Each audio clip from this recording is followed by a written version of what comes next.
On continue, on va continuer de parler de grosses sociétés, on va parler de L'Oréal cette fois-ci, qui installe des robots dans ses usines et qui inquiète les salariés.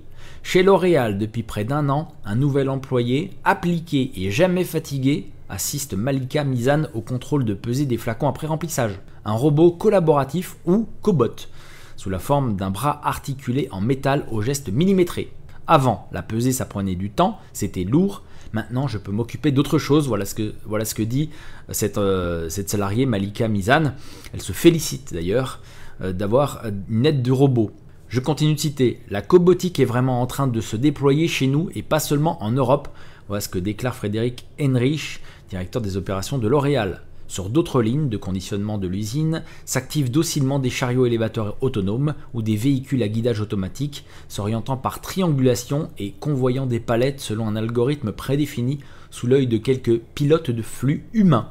Vincent Vigneault, le directeur de l'usine, s'enorgueillit aussi de sa dernière installation des portiques RFID pour scanner automatiquement les rouleaux d'étiquettes des shampoings venant d'un fournisseur externe.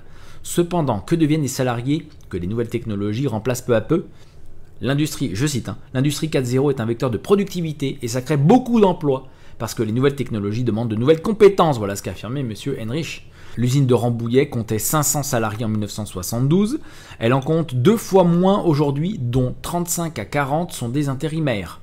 Alors, sur ce sujet et aussi sur Trump, on a fait une analyse dans l'aide d'analyse d'information libre, un article qui s'appelle La grande Trumperie a commencé, à ne pas rater.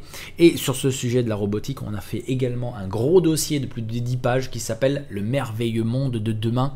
Je vous conseille également de ne pas le rater. Vous pouvez vous procurer cette lettre numéro 17 sur la boutique de l'agence Infolibre. Voilà, c'est terminé pour ce numéro des infos dont on parle peu. Je vous remercie tous pour votre attention. Je remercie bien évidemment tous ceux qui envoient des informations tout le long de la semaine. Je remercie également tous les abonnés de l'agence Infolibre. C'est grâce à vous qu'on peut continuer cette vidéo. N'oubliez pas la sortie de la lettre AIL numéro 17, notamment avec le dossier sur le merveilleux monde de demain que je vous conseille. Vous pouvez vous la procurer sur la boutique de l'agence Infolibre au prix de 4 € pour la version PDF ou au prix de 7 € pour la version papier. Voilà, rendez-vous la semaine prochaine pour un nouveau numéro des infos dont on parle peu. D'ici là, restez bien informés sur agence-infolibre.fr bien sûr. Ciao à tous.